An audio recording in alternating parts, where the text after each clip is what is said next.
Thank you, Professor Tamer. I'm also honored, and it's my pleasure to be here. So welcome to my talk about key concepts of Jewish religious learning.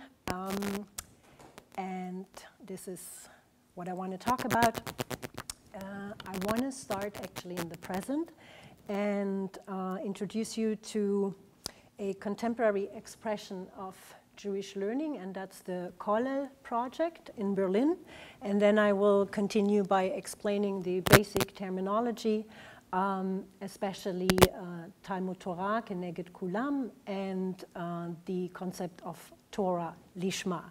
And then we go on to discuss the theological and philosophical underpinnings of religious learning in Judaism, and I want to trace all these concepts through time and history, showing the development and the application to today's forms of religious learning. I'm not sure yet if I'm going to do the comparison to Christianity and Islam. I know it's about interreligious discourse, but it depends a bit on the time. But I do want to touch on the question of how these concepts get translated into practice, because I think that's important, and I'm very much a hands-on person, so that's why I come from the field of pedagogy, and that's why the practical translation, that's important for me. So the question is, how do Jews learn today, and what do Jews learn today? In January 2020, two young men learning to become rabbis got active and opened a kollel in Berlin. And their mission was to create a space for a community of learners. The term kollel refers to the Hebrew word klal, which means group or community or a collective. And it also contains the letters for the Hebrew word kol. That means or denotes everything or all, and also whole in the sense of complete. And so with the term kollel and kol, we've already established one of the characteristics of Jewish learning. It is learning in a community. It is learning together with others, learning with fellow Jews, and it is essentially a social activity. In addition, the word kollel gives us information about how this learning is organized, what its purpose is, and its content. And I did an interview with one of the founders from Kollel, and let's listen what he says. Yeah? Why did he... Wait a sec. Just, I think my vision of Jewish learning, and you know that, is you have to know things before having opinions. You have to know the sources, you know, the facts, and then be able to integrate them, put them together, and have a dialogue with modern values. All of that is really, really important, and I believe in it. But I feel very often we jump to the dialogue with modern values without knowing the sources. So I wanted to have serious study for myself and for others, and we started to have it. We started to learn. Do you want me to read that quote again? Or were you all able to hear it? Yeah, I read it again. Okay, so my vision of Jewish learning is you have to know. And there was an emphasis, you have to know things before having opinions. You just have to know the sources, know the facts, and then being able to integrate them, put them together, and have a dialogue with modern values. All of that is really, really important, and I believe in it. But I feel very often we jump to the dialogue with modern values without knowing the sources. So I wanted to have serious study for myself and for others, and we started to have it, and we started to learn. So let's pay attention to the concepts brought up in this description of Jewish learning. First, and his name is Josh Wiener. Josh Wiener, he's now the rabbi of a Masorti Jewish community in Paris. So first he speaks about knowledge. You have to know things. You have to know the sources. So obviously, Jewish learning requires the knowledge of foundational texts. This is how he or I understand the use of the word sources. Furthermore, a learned Jewish person is an assertive person, someone who does not blurt out his or her opinion, but someone who weighs up their thoughts carefully and takes different views into account. His or her opinions are formed in the discussion with the basic texts and tenets of Judaism. A profound knowledge of the sources forms the basis for contemporary Jewish learning. According to Rabbi Josh Wiener, any dialogue with modern values must be traceable to the origin of its reasoning. Having said that, Jewish religious learning seems to be a rational debate in which the various arguments are either agreed to or rejected. This means that even if you disagree with the conclusions, they still can be plausibly understood. In this way, the opinion gained is not based on emotions, but on verifiable arguments. The concept of the kollel is actually an old one, right? It originated in the land of Israel to support poor Torah scholars, people who were supported with a stipend, almost like a salary, to sit and study all day long, married men. That's the beginning of that concept. And they mostly studied Talmud. The kollel of today differs first of all in the composition of its student body. The connotation of the kollel in Berlin is taken seriously. Yeah? Kollel, when I said it, it means to include everything, right? It's complete, it's full, it's a community. Then this is translated or understood as a space that is as inclusive as possible. The kollel in Berlin, that is their idea. They wanted to create a space that is inclusive as possible, and this means that the space itself is understood as a value. The kollel is a value in itself, and the traditional kollel, of course, excluded all kinds of Jews. So it was only for married men. And here we have a kollel that includes all kinds of Jews. You have women, you have LGBTQ+, so it's really an inclusive space. And it's aimed at those Jews who have no other place to learn religious texts. So that was the idea. Where and how can we create a space where people who want to learn feel welcome and can go to?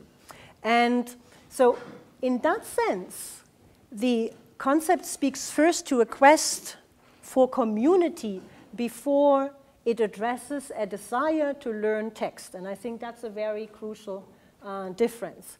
The old concept of the kollel finds, in that sense, new meaning and reinterpretation as a space to discuss and to come to terms with one's identity. And I think we should, in the end, also discuss how much is learning text or coming together in a community, what does this mean for processes of identity building. So being together with Jewish peers, having this special space that is open for whichever identity, Jewish identity you have. A second difference between the kollel of old and the new kollel is the empowerment and acquisition of the text by way of producing one's own commentary. The commentary that the kollel students create as a product of a semester-long learning process are not necessarily the usual textual commentary, but take on different forms. This can be even a picture of artwork, or a piece of fiction, or poetry, or even music. So the kollel produces tangible content, and this really is an innovation, and a change to the traditional kollel, which is really rather passive. You sit, you learn text, but you don't add to the text. You don't create your own commentary in that sense. The text is studied, it's analyzed, discussed, but it's really rarely transformed into something new or expanded. Yeah? I mean, there is this text corpus, but to add to that corpus in the Kollel of all, this actually doesn't happen. So these commentaries, in whichever form we find them, they embody the individuality of the person engaging with the text. Yeah? The Talmud too was generated in discussion, no doubt about it, but in the course of more than 600 years, these discussions got preserved as a canonic text. Yeah? And now we have this process of expanding it, and today's engagement in the modern Kollel produces these new commentaries that do not find their way in a codified text corpus, yeah? Or nor do they claim to be official. So that's the difference. They're the individuality, actually. And that it's really an individual expression of the respective person's engagement with the text. Also because the Judaism of today lacks an encompassing religious authority that is able to decide and agree on additional material. So there is, like the rabbis, when they actually formed the canonic text, they had the authority in the end to say, this is it, this is our Talmud. But today, there's new text created, but there is no encompassing authority that can say, okay, well, these commentaries, they are now the authoritative text. This Berlin Kollel eventually transformed into the Kollel, which translate as this is Kollel. And it will start its 9th semester. Yeah? So they started in January 2020. It's now the 9th semester this spring. And it also spread out, creating learning spaces in Amsterdam, in Paris. So perhaps this tells us something about how successful this Kollel is. And there's one student who was there from the beginning and completed several semesters. It's Paige Harous. It's a student of mine. She studies to become a rabbi at the Zacharias Frankel College. And I also interviewed her about her experience at the college. And this is what she says. I say this now. I read it. I do appreciate that with more mixed spaces of different backgrounds and different ideas, how to read stuff and how to draw conclusions, it's not like this is the Sugya, yeah? So a passage from the Talmud, and this is what the sages, this is what Chazal said, and this is how you should understand it, and you should teach it to everyone exactly that way, which is more sometimes how traditional spaces were set up. Yeah? So you see the difference, the flexibility and the creativity and the individualism that goes hand in hand with this new college and with an understanding of Jewish learning. And the diverse student body also results in infusing the learning with a heightened sense of a real life relevance. And the question of relevance of religious learning is probably also one we should tackle and compare in the respective religions. The participants share their professional experience as, that's what Paige told me, as butcher or food inspector, for example, when discussing the itty-bitty halachic ramifications of kashrut, of the dietary laws. And vice versa, the learning is then being brought back to their lives and work. Since the Kollel only happens once a week for a couple of hours. It's every Monday, and it's not like the Kollel of old where you really were there 6 days studying from morning till evening. So here, of course, it is in a way truncated or limited, but on the other hand, students have that exchange with the real life. They bring their learning back. They do have other lives, so to speak. It's not just Kollel, it's not just studying, but they can apply what they studied in their life, and they bring their life back into the Kollels. Now, regardless of the differences in learning styles and outcomes of the Kollel, founders and students engage in two basic principles that are characteristic for Jewish religious learning. And I would like to turn to these principles now and trace them. You guys are giving me these skeptic looks. I see you like all the time, so I'm a bit. And that comes with skepticism. I'm a German scholar. I can't even look different. Okay. So, yeah, I'm concerned, but all right. All right. So the basic terminology, and but before we come to the basic Jewish terminology, I'd like to take a moment to understand what we mean by the complex notion of learning. And probably we should first try to discern our general understanding. What is actually meant by the term learning? So, because learning is not mere remembering what one already knows. It's not simply calling up information. Learning means understanding and building connections between old and new knowledge.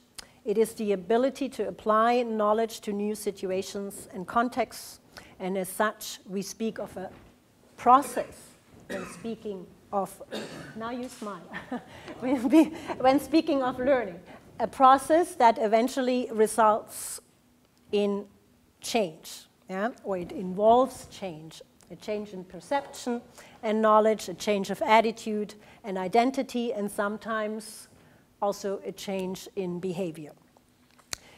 But what is the difference between learning and our topic here, the more specific form of religious learning? Religion, and excuse me for being so shallow, is man's search for meaning, and therefore religious learning is not casual or incidental. It is intentional, the search for meaning, even when it happens through socialization. And so what now is the central terminology, the basic terminology of religious learning in Judaism, and it is Talmud Torah.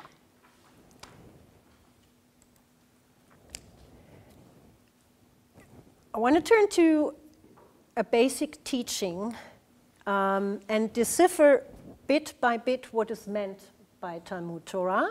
And we start with the opening part of Tractat Peah in the Mishnah. And it reads as follows. I'm not going to read what is in brackets for the sake of brevity. And these are the things that have no measure. Peah, Bikurim, now, the appearance, sacrifice, acts of kindness, and the study of Torah. These are things, the fruits of which a man enjoys in this world, while the principle remains for him in the world to come. Honoring one's father and mother, acts of kindness, and bringing peace to a man and his fellow. But the study of Torah is equal to them all.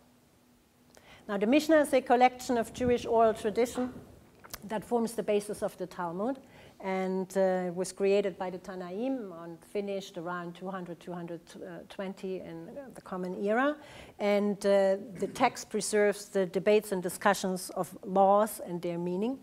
And according to this Mishnah, learning Torah was the supreme commandment. In Hebrew, the last verse reads, Talmud Torah, keneged, kulam.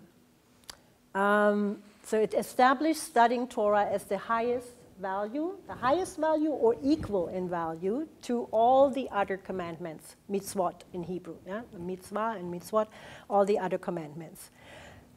So, but we must bear in mind, however, that there are several different sections in the Talmudic literature favoring other commandments. Most prominently, and that's the second source I brought, a Tosefta. Now, a Tosefta is supplemental material that was redacted a generation later, and this Tosefta also brings a Tractate Peah, but arrives at a different conclusion, namely that Torah study is one among many other commandments of the same worth, just like acts of loving kindness. But the list of positive commandments in the Mishnah, culminating in this Talmud Torah, keneged kulam, in the study of Torah as the highest value, are mirrored by a list of negative commandments, culminating in evil speech, lashon hara, which is also termed keneged kulam, for equal talk equivalent to all else. Lashon hara keneged kulam. So the comparison of these mirror images tells us something about the way Torah was studied, the way the studying itself was carried out. And Mark Hirschman, a scholar and faculty member from the Hebrew University of Jerusalem, writes, for this, and I quote, "For the Jewish sages of late antiquity, study was intrinsically and primarily a speech process. Speaking Torah was the quintessential act of study. The essential nature of Torah study is speech, even when one is studying by oneself." And in regards to Islam, I think that is the whole question of orality is super, super important. Okay. The learning, end of quote, the learning culture in antiquity was an oral one, and studying was done aloud, not in silence. I quote Hirschman again, "Torah study in rabbinic culture became an almost exclusively oral and audible affair," end of quote. And I mean, this was pretty much actually in accordance with the surrounding cultures. Like the Greeks, when we think of the philosophical tradition that valorized oral learning over written works, and we really just only need to think of Socrates, Plato, and the dialogue, that whole culture that was shaped in the area, and then also taken as a blueprint almost in the rabbinic discourse. Let's look at the Hebrew word Talmud again when we speak of Talmud Torah, keneged kulam, with the root lamed mem dalet, which refers to both learning and teaching. Lilmod v'lilamed. It's both. And not just that, Talmud is not just an activity, the activity of learning and the activity of teaching, but Talmud itself is also the rabbinic text. So when we speak of Talmud Torah, what is actually meant? Is study Torah, teach Torah, or is it this text is against everything else? Is studying against everything else, or higher as everything else? Is teaching higher as everything else? Or is the text itself more important in value than everything else?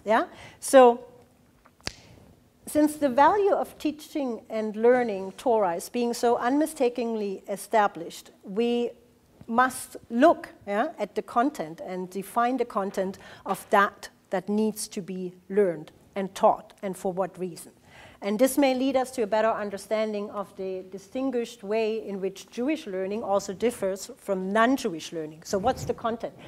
How is Jewish learning different from learning in Islam and learning in Christianity, right? Is it just the content, or is it also the way how it's being done? We also must link the emphasis on Talmud Torah to the history. What was going on at the time when they redacted the Mishnah, when they finished with the Talmud, and the threat and struggle that Jews experienced under Roman rule, and the decree that teaching Torah actually was forbidden at the time of Rabbi Akiva, right? It was forbidden to teach Torah in public. And so the rabbis feared that such a prohibition would eventually result in a neglect or even abandonment of Torah altogether, thus robbing the Jews of their very essence and distinguishing identity. So again, content, right? So what if we can't teach that specific content any longer? What makes us Jewish, actually, right? What is left? The keneged kulam also calls for a consistent and ongoing learning.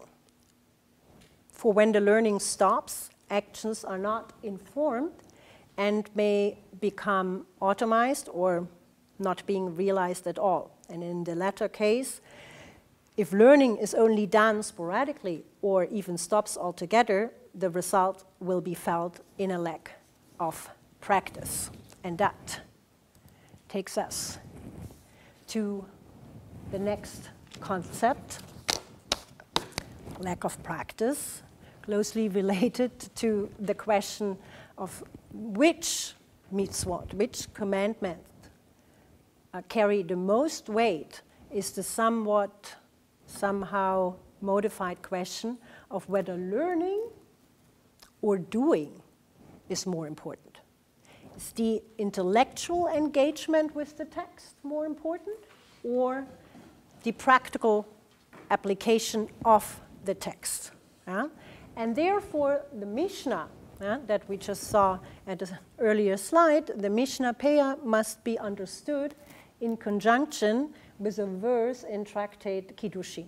Kiddushin is one of the 6 tractates from the Talmud, and means betrothal. And in Kiddushin 40b, it reads, I read that to you.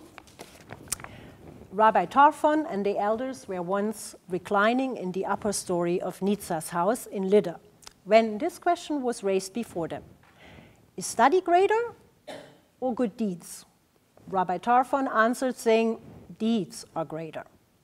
Rabbi Akiva answered, saying, study is greater, for it leads to doing. Then they all answered and said, study is greater, for it leads to action. Wait, what are you seeing now? Is this, yeah, the right slide. So Kiddushin 40b discusses the question, what is greater, study or action? And the conclusion that is drawn states that study is greater. The study of Torah has priority. This attitude is directed against a purely practical orientation. Ideally, learning should lead to appropriate deeds or the required action. However, the reverse conclusion that study is only a means to an end for practical application is not permissible. Instead, the intrinsic value of studying is emphasized, the intrinsic value of Torah li-shmah, Torah for its own sake. And that's the other principle. So we have Talmud Torah keneged kulam as the highest value. Then this whole question, studying greater than deeds, than action, and then the questions of, but what is the motivation actually behind that? What do we study for? And that concept is called Torah li-shmah, Torah for its own sake. When we talk about Judaism and Jews, we don't just talk about religion or the followers of that religion. And that's my struggle, as I explained to you and also to you. And you said in the introduction that I'm teaching religion pedagogy at the University of Potsdam. And I always discuss with the students at the beginning of the class, shouldn't we rename the class? Instead of religion pedagogy, we should just call it Introduction to Jewish Education. Because Judaism is so much more. It's not just a religion, or it's not just, and most Jews are not even religious. So, and that's why it's really a way of life, and it includes much more. It includes the culture, it includes language, it includes tradition, and because it's a way of life, according to that, it regulates every aspect of life through rules that were initially laid down in the Torah and then later had to be interpreted and adapted to changing circumstances for better understanding and applicability. And so this is how the so-called written and oral teachings, the Torah and the Talmud, came into being. The Jews are prescribed hundreds of rules of conduct, and not so much rules of faith, but rules of conduct, so regulations for practice. And so this is our question: can studying about these acts, these rules, be considered as important or superior even to their performance proper? The problem of study versus practice is one of universal significance in the halachic as well as in the philosophical sense. We do have an unanimous decision, right? Remember they said, and they all said, so it was unanimous, which does, however, open the doors for different interpretations, as is always the case in Judaism, right? So they all said together, oh yes, it's clear, but then the question, new questions arise. If study's greatness lies in the fact that it leads to practice and is only penultimate to it, does this not imply that practice, which is the ultimate goal, is really superior? Yeah, it's actually really about practice. Or is it conceivable that the assembly's preference for study is meant only in a chronological sense, to be preparatory to practice? Perhaps we also have to distinguish between individual study and the mitzvah of teaching others, because of lilmod v'lilamed, study and teaching. Or study is superior only under certain circumstances. So there are ample possibilities to interpret. And what it all comes down to is really the fundamental question: what should be the motivation? Like I said, Torah li-shmah is commonly translated as Torah for its own sake. So what does it mean, Torah for its own sake? And there are three different definitions, really just brief. So a functional definition, a devotional definition, and a cognitive definition. And in the functional, Torah must be studied for the sake of the commandments. The functional, for the sake of the practice, actually. It means for the sake of the precepts dealt with in the Torah and the text being studied. And this theme can be summarized as study in order to do. Then we have the devotional definition. Torah must be studied for the sake of heaven, for the love of God. And when you think of the Shema, you should love your God with your whole heart, and you're supposed to say that twice a day. And the love of God, this devotional dvekut, as it's called, especially in Hasidism, and we're going to get to that, that it to attain certain mystical ends, like this experience to cling to God, dvekut.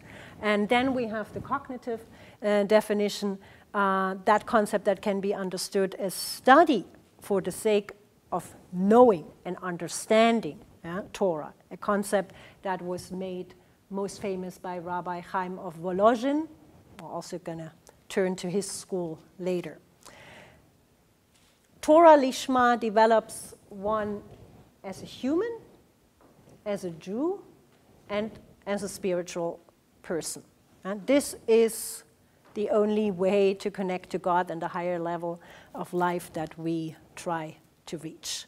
The concept in Rosenach, Michael Rosenach, a well-known Jewish educator, scholar, he writes, and I quote, "The concept of li-shmah clearly points to the realization of a religious human potential." And with that, we come to the underpinnings, the underlying principles, theological and philosophical principles of religious learning in Judaism. After the destruction of the temple, it was the rabbis who became leaders of the Jewish people, not the priests and not a king.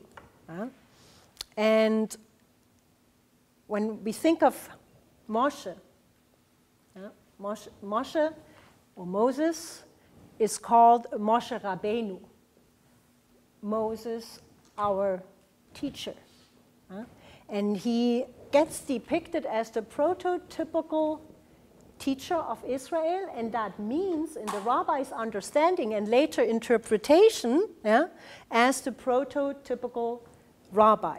And so it wasn't the priests or the kings, it was the rabbis who became leaders, and the rabbinate, after the destruction of the temple, grew out of a synthesis between priests, kings, and rabbis or prophets also. And so what we have to understand is, what did the rabbis try to do in a time of crisis, in a time of turmoil? They established new institutions of learning that were not tied to the temple. And they championed validity of a non-priestly interpretation of Torah. And I think this is also something that we should discuss in relation to Islam and Christianity. What do institutions mean here? How much are institutions? 5 minutes? You must be kidding me, really? 5 minutes? Okay. How influential are institutions to learning? And so the establishment of the Talmud academies was the attempt to form a power base for Keter Torah, for the crown of Torah. Okay, you said 5 minutes. 57. No. Okay, wait, but I'm a bit, should I? Now you caught me off guard. No, it's okay. So studying is regarded to be a holy act ordained by God. And holiness is an attribute of divinity, and God is the core and source of holiness. And since people were created in the image of God, they aspire to imitate the character, actions, dispositions, and attributes of God in order to become more like Him. According to the Jewish public intellectual Yeshayahu Leibowitz, man is not intrinsically holy. His holiness is not already existing and realized in him. It is rather incumbent upon his achieving it. Comparable to the value of a coin, going back to the tip from yesterday, that the value of the coin only gets actualized in the transaction. When you have your wallet with coins, but you don't give it to get something in return, right? Your coins don't mean much. They don't really have a value. It needs to be really translated and actualized in the transaction. And that's what Leibowitz compares it to, that only when it's used, when the coin is used, and man as the image of God also materializes when he responds to the invitation to fulfill a mitzvah, invitation to fulfill mitzvot. He needs to actualize his potential for holiness by doing, by responding to that invitation of the mitzvah. And so since teaching and learning are considered holy, the mitzvah to learn and teach is an invitation to holiness as much as it is an invitation to become connected to God. And by studying, by learning, humans can actualize their potential to become holy.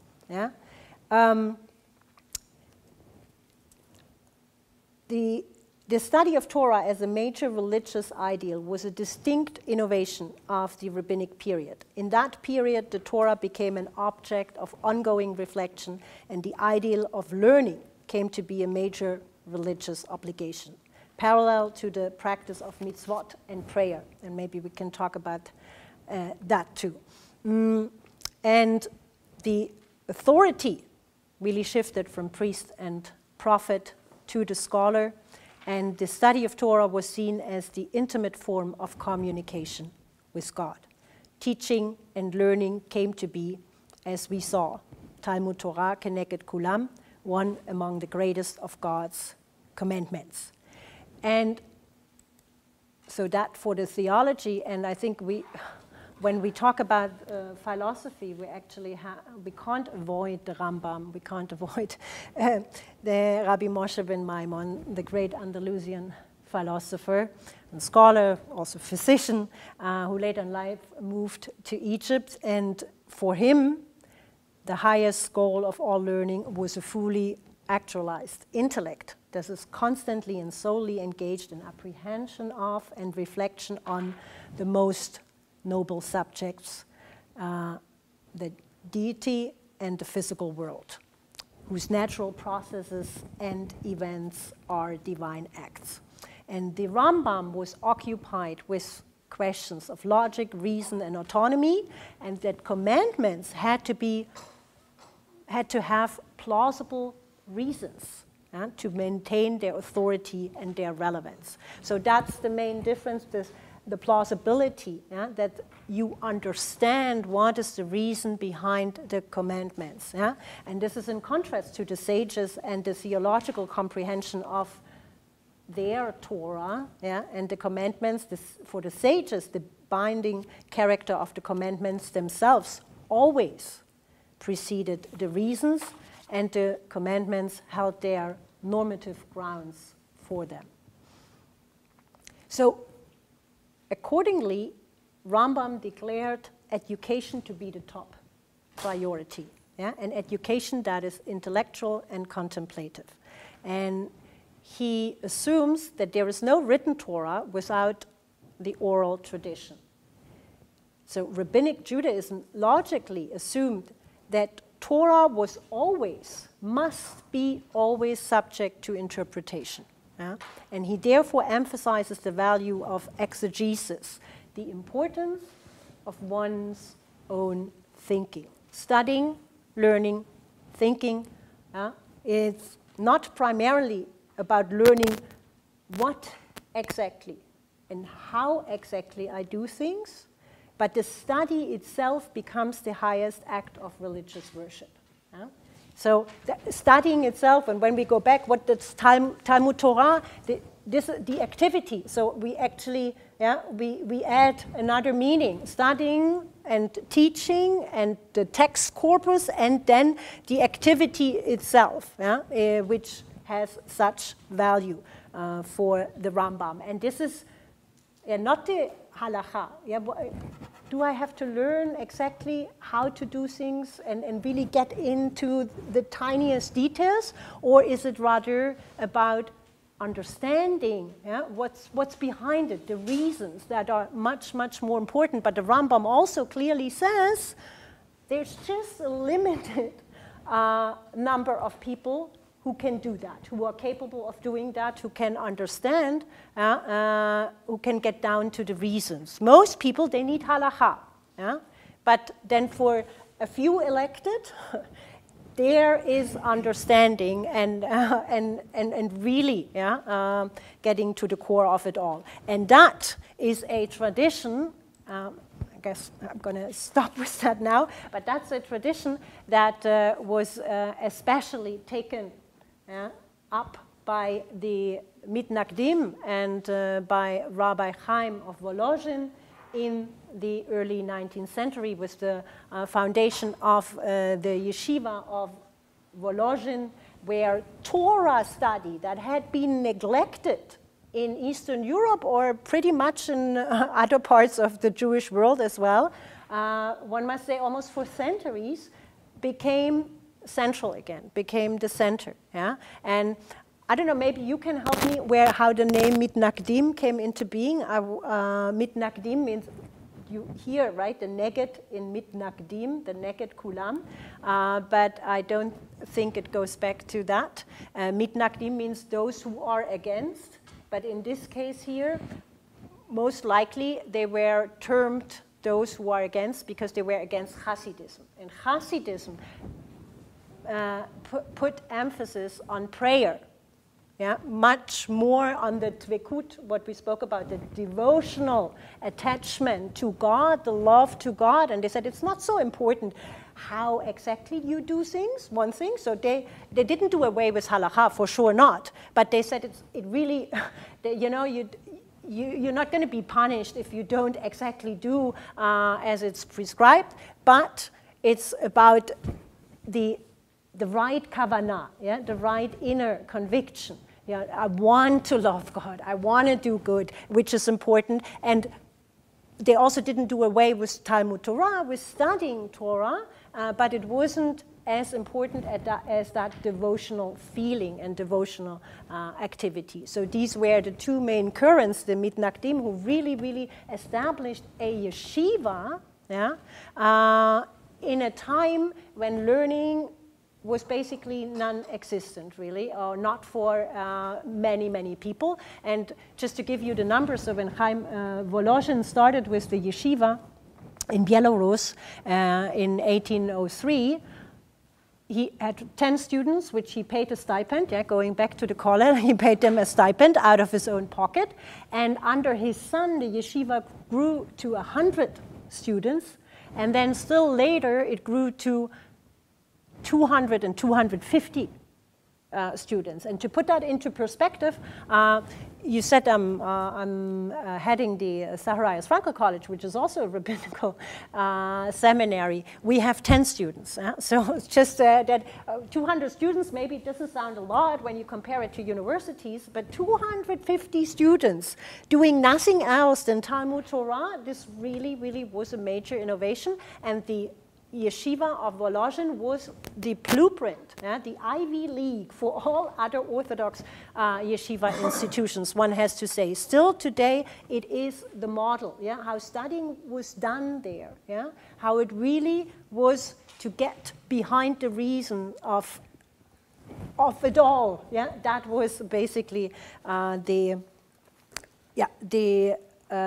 the model for all the Orthodox yeshivot to come. And with Haskalah, we have this movement to introduce secular subjects. By the way, the yeshiva in Volozhin closed in 1892, I think, in 1892, because the Russian Empire forced the yeshiva to introduce secular subjects, and they said the rabbis who teach that, they need to come with a diploma. And the Netziv at the time, the Rosh HaYeshiva, the head of the yeshiva, he said, no, this is not how we do it. This is the secular studies. This is not part of our curriculum. And this attempt to influence, to get into that Jewish education by the Russian Empire and also in Prussia at the time was so strong that the yeshiva didn't withhold. And then we have Franz Rosenzweig and this whole reverse movement, because what happened afterwards is actually it created again a Jewish community that was obliterate and illiterate to Jewish learning. And Rosenzweig, he wanted to revive and he wanted Jews to relearn Judaism. And then we have also the development of secular yeshivot in Israel, which I find a very interesting development. Bina in Hebrew means understanding, and there are several secular yeshivot in Israel now, where Israelis, Jews, learn text, religious texts, but it doesn't come with observance. It doesn't come with belief, but it comes with love. They have a yearning and urge to understand these texts, and so we skip that. And we skip that. I know I'm over time, way over time, but I'm happy to answer all your questions if I can. Thank you. Okay.